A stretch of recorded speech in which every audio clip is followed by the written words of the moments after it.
Hey you guys, ఈరోజు అయితే నేను మీకు శ్రీ రామనారాయణ టెంపుల్ని పూర్తిగా చూపించబోతున్నాను. ఇదైతే విజయనగరంలో ఉందన్నమాట. విజయనగరం అంటే మా పేరెంట్స్ వాళ్ళ ఊరన్నమాట. అయితే ఈ టెంపుల్కి ఒక ప్రత్యేకత అయితే ఉంది. అదేంటంటే ఇది బాణం ఆకారం కలిగి ఉంటుందన్నమాట ఈ టెంపుల్ మొత్తం కూడా. అండ్ అలాగే ఇక్కడ ఒక పొడుగైన ఆంజనేయ స్వామి విగ్రహం కూడా ఉంటుందన్నమాట. ప్రతిరోజు సాయంత్రం 6 గంటల తర్వాత ఇక్కడ ఈ హనుమంతుడి విగ్రహం పైన లేజర్ షో అన్నది జరుగుతుంది.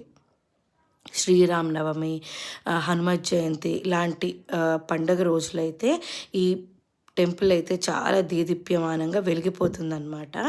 అండ్ ఇది విజయనగరంకి కొంచెం దూరంలో ఉందన్నమాట. అండ్ ఇక్కడ మీరు ఒకవేళ ఈ విజయనగరంకి దగ్గరలో కనుక ఉంటే ఈ సమ్మర్ హాలిడేస్కి తప్పకుండా మీ పిల్లలను తీసుకుని వెళ్ళండి. మన పురాణాల గురించి, మన సంస్కృతి గురించి మన పిల్లలకు తెలియాల్సిన అవసరం చాలా ఉంది.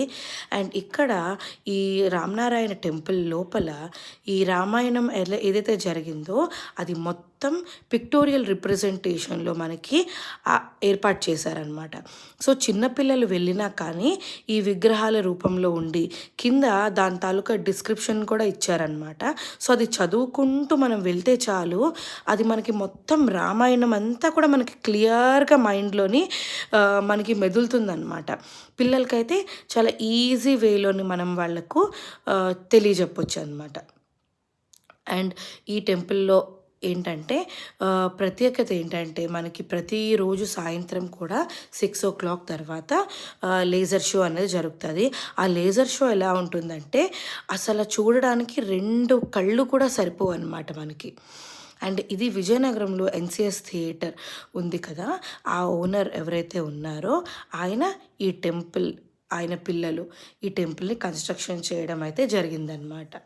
అండ్ ఈ టెంపుల్ని మనం చూడడానికి హార్డ్లీ మనకి ఒక 1 day పూర్తిగా పడుతుంది. 1 day మనం ఇక్కడ ఉంటే అంటే ప్రతి ఒక్క చిన్న డీటెయిల్ని కూడా మనం క్షుణ్ణంగా చూడొచ్చు.